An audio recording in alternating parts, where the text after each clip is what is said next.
금요일은 조금 눌리면서 한 주 장을 마감했습니다. 지난 영상에서 S&P와 나스닥이 발을 맞춰야 한다고 말씀을 드렸죠. 나스닥의 속도가 늦었던 상황이었고요. 차트로 보면 대략 이 정도 차이가 납니다. 영상 이후 예상했던 나스닥 쪽의 상승이 있었어서 이격을 좁히길 바랬는데 시총 상위 종목들의 약한 모습으로 금요일은 동반 하락을 했습니다. 나스닥 쪽이 고점을 넘지 못했기 때문에 S&P 혼자 훨훨 날아가기가 좀 부담스러울 수 있거든요. 그래서 고점을 넘은 S&P 쪽에서는 눌림이 나올 수 있는 시간표이기도 했었습니다.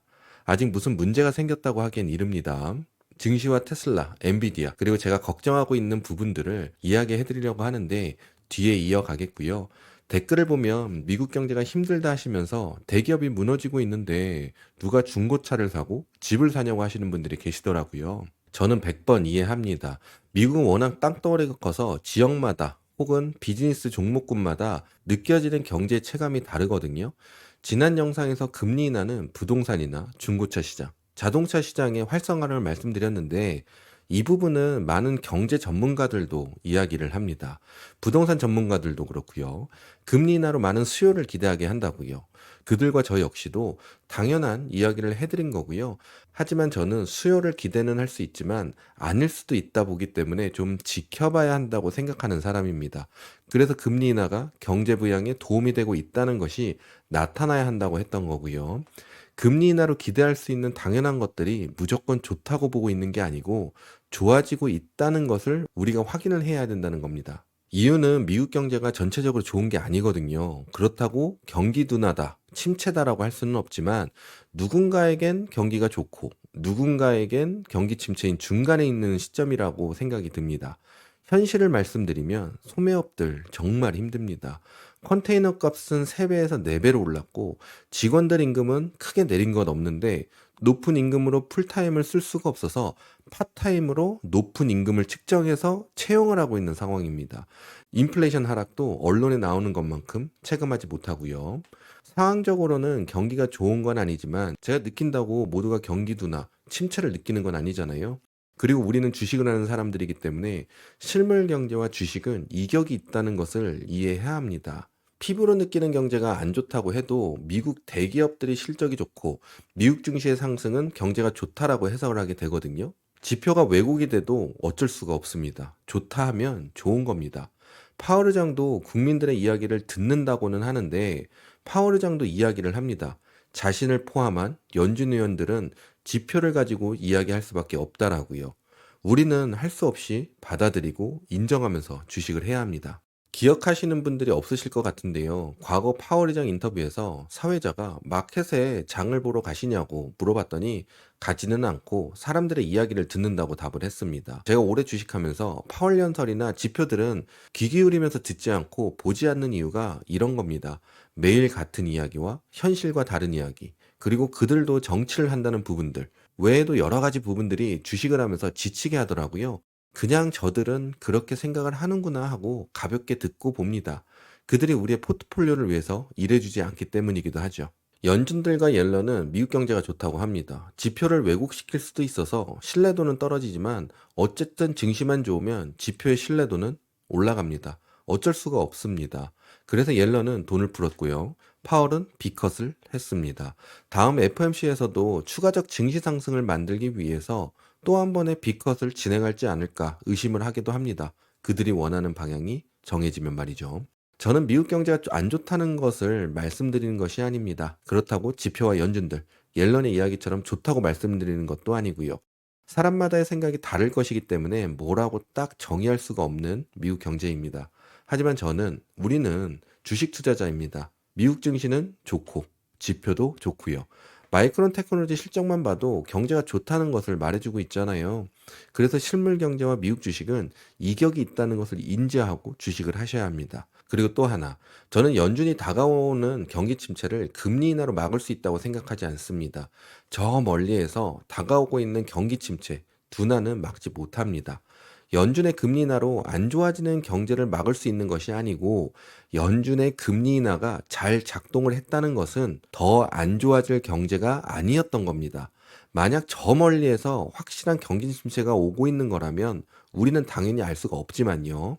저 멀리에서 확실한 경기 침체가 오고 있는 거라면 연준의 금리 인하로도 막지 못합니다. 지표를 보셔도 금리를 인하하는 과정에 경기 침체로 들어갔었습니다. 금리 인하를 하더라도 갑자기 고용이 좋아지고 기업들의 실적이 눈에 띄게 좋아지고 대출이 많아지고 소비가 좋아지고 하는 것이 아니기 때문에 확실히 다가오는 경기 침체라면 막을 수가 없습니다. 연준이 할 수 있는 것은 경기가 좋으면 금리 인상을 하고 경기가 안 좋을 듯 하면 금리 인하를 하면서 지켜보는 방법뿐입니다.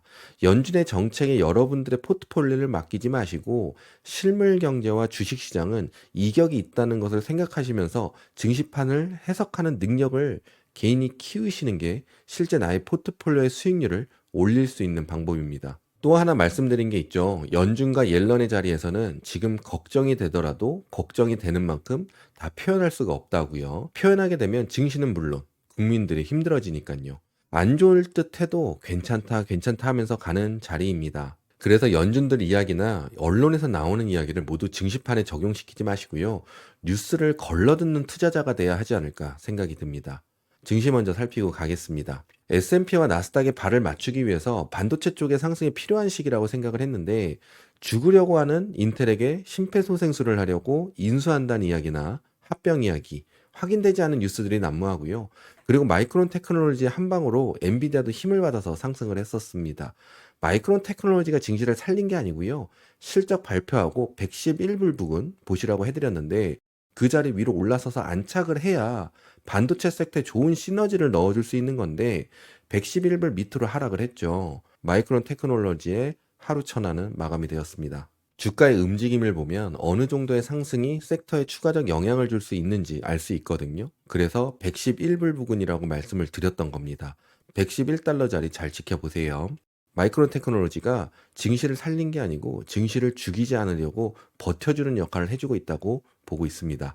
오늘은 걱정된다기보단 조금 경계되는 부분들이 있어서 이야기를 해드리려고 합니다. 첫째는 유가입니다. 유가, 원자재 이런 것에는 가격에 집이라는 게 있습니다. 환율도 역시 집이라는 게 있고요. 유가를 보시면 이렇게 집이 만들어집니다. 집 밖으로 위로든 아래든 벗어나면 문제가 생겼다는 것을 감지하게 되고요. 사우디에 증산이 있어서 유가 하락의 원인으로 말을 할 수는 있겠는데요. 증산하면 유가가 하락하는 것을 알면서도 증산을 하는 것은 뭔가 문제가 있다는 거거든요. 유가가 계속 하락하면 산유국들은 좋을 게 없고요. 미국은 인플레이션을 낮출 수 있는 방법이기도 해서 좋을 수는 있지만 기업들의 실적들이 조금씩 안 좋아지는 모습이 나오잖아요. 지표들이 악화가 되면 유가의 하락을 경기 침체로 싸잡아서 해석해 버리는 경우가 있거든요. 증시가 좋고 지표가 좋으면 분명히 안 좋은 시그널인데도 무마되는 경우가 있습니다. 지금 전쟁 중임에도 불구하고 유가에 영향을 주지 않고 있고요. 저는 유가가 올라오는 게 좋다라고 말씀을 드리는데요. 증시 하락의 시그널로 발동이 될 수가 있기 때문입니다. 다음은 금입니다. 금은 오래전 영상에서도 저는 금을 투자하고 있다고 말씀을 드렸는데요. 멤버십에서는 GDX유를 여기서 샀다 팔았다 샀다 팔았다 수익을 내신 분들도 많으시고 저는 아직 홀딩하고 있는 상황입니다. 제 영상을 보신 분들은 아시죠? 이렇게 박스고요. 박스 안에서 횡보를 했기 때문에 샀다 팔았다가 가능했던 거고요. 금은 안전자산이잖아요. 증시가 좋으면 불안자산을 투자를 하는 건데 안전자산과 불안자산이 같이 오르고 있다는 것이 반갑지 않은 부분입니다. 증시가 좋으면 좋은 것만 보이고 안 좋은 것에는 크게 관심을 갖지 않는 경우가 생기거든요. 그래서 아직은 증시에 영향을 주고 있지는 않지만 지켜보시면 좋을 것 같아서 말씀을 드리고 있는 겁니다. 안전자산의 상승은 누군가가 매수를 하고 있다는 것을 의미하기 때문에 왜 매수를 하는 걸까 하는 것도 생각을 해봐야 합니다. 우리가 지금 시점에서 생각해 볼 수 있는 건 하나죠. 경기 침체가 오냐, 안 오냐. 우리가 걱정하는 부분이잖아요. 금리 인하를 하니까 달러 하락하고 금의 상승은 나올 수는 있는데 금리 인하를 한다고 해서 경기 침체가 오지 않는다고 확신할 수가 없거든요. 안전자산을 투자하는 투자자들이 늘어나는 것은 증시에 좋은 소식은 아니잖아요. 그래서 저는 금을 보고 있습니다. 마지막으로 은행입니다. 금리 인상과 인플레이션으로 수혜받은 종목이 은행입니다. 카드 회사도 역시 그렇고요. 은행이 이번에 고금리일 때 막대한 돈을 챙겼다는 소식도 있고요. 근데 이제는 금리 인하를 했고 금리 인하를 이어갈 것이기에 은행들이 걷어들이는 이자가 줄 수 있다고 볼 수 있고 카드 회사에서는 1년이고 2년이고 무이자 카드를 발급해 주겠다고 광고를 하고 있습니다. 카드 회사에서도 걷어들이는 이자가 줄 수 있겠죠. 금융 섹터에서 수익 실현 매물이 출현하면 나스닥의 발목을 잡을 수 있게 되는데, 이게 문제가 된다 말씀드린 S&P와 나스닥의 동반 하락이 있을 수 있는 건데, 시작되면 하락장으로 들어서는 것은 시간 문제가 될 수가 있거든요. 은행주와 반도체의 동반 하락은 증시판 안에서는 경기 침체로 해석을 합니다. 그래서 두 섹터들의 주가를 잘 지켜보면 좋을 듯 합니다. 테슬라는 말씀드린 260에서 265 저항박스 구간에 도착을 했습니다. 지금은 261 부근이고요. 265를 넘어줘야 상승이라고 하고 박스 이동을 하게 되니 잘 지켜보시고요. 엔비디아는 135 부근 위로 상승을 해줘야 나스닥이 고점 부근까지 가고 넘어가는 상승을 예상하고 있는데, 아직 가주지 못한 상황입니다. 제가 정고점은 변곡점이라고 했었죠. 정고점에서 하락이 나온 거고요. 그리고 박스 하단이 어디라고 했죠? 118에서 120 구간, 박스 하단에 와 있습니다. 아직 문제가 없다는 것을 판단할 수 있고요. 하지만 문제는 앞에 말씀드린 은행주와 반도체의 동반 하락이 나오는 건데, 엔비디아 지지 박스 하단 116 구간 밑으로 들어가면서 은행의 하락이 같이 나오게 되면 증시가 좋지 않은 분위기로 흐를 수 있으니 116 보시고 135 기준 잡아서 보시면 좋겠습니다. 이렇게 섹터들의 움직임과 주가의 움직임을 가지고 증시판을 해석하는 능력을 키우시는 겁니다. 뉴스 해석만 쫓아다니는 게 아니고요. 앞에 말씀드린 유가, 금융주, 그리고 반도체와 금융주의 동반 하락은 제가 과거에 겪으면서 알게 된 것들입니다. 뉴스가 나오지 않아도 증시나 섹터들이 어떻게 움직이냐에 따라 해석하는 부분들이 있더라고요. 지금은 우리가 봐야 하는 것은 경기 침체이기 때문에 반도체와 금융주의 동반 하락이 나오는지를 지켜봐야 합니다. 멤버십에 궁금하신 분들이 있어 간단히 말씀드릴게요. 뉴스에 치이는 것에 지치셨거나 상승할 때나 하락할 때 매수를 언제 해야 하는지 모르시겠다 하시는 분들은 도움이 많이 되실 겁니다. 엔비디아도 하락할 때 매수, 상승할 때도 매수를 했습니다. 테슬라도 그렇고요. 그 외 종목들도 있는데 매수 자리는 정해져 있습니다. 하락할 때만 매수하는 게 아니거든요. 상승 출현이 보이면 추격 매수하는 자리가 있어서 추격 매수를 하기도 합니다. 그래서 수익을 극대화를 하는 거죠. 장기를 기반으로 단타, 스윙, 옵션도 같이 하고 있습니다. 뉴스 보시고 휘둘리는 감정이 힘드시다면 제가 말씀드린 종목과 주가로 기준을 세우시고 보시면 멘탈 잡는 데 도움이 되실 거고, 증시 방향성을 보시는 데 도움이 되실 겁니다. 미줄 여러분들, 아직 증시는 상승 추세입니다. 경제는 좋다고 하고요. 경제가 좋은 상황에서 금리 인하를 했습니다. 대선도 다가오고요. 어떤 증시가 만들어질지는 돌다리 두들기면서 가봐야 하겠지만, 하루하루 움직이는 증시에 감정 소모하시면서 주식을 하지 않으셨으면 좋겠습니다. 그래서 종목과 주가로 기준을 세워드리는 거고요. 멀리 보시고 넓게 보시기 바라겠습니다. 저도 여러분들을 위해서 제가 아는 것들을 가지고 열심히 영상 만들겠습니다. 저는 다음 영상으로 찾아뵙겠습니다. 감사합니다.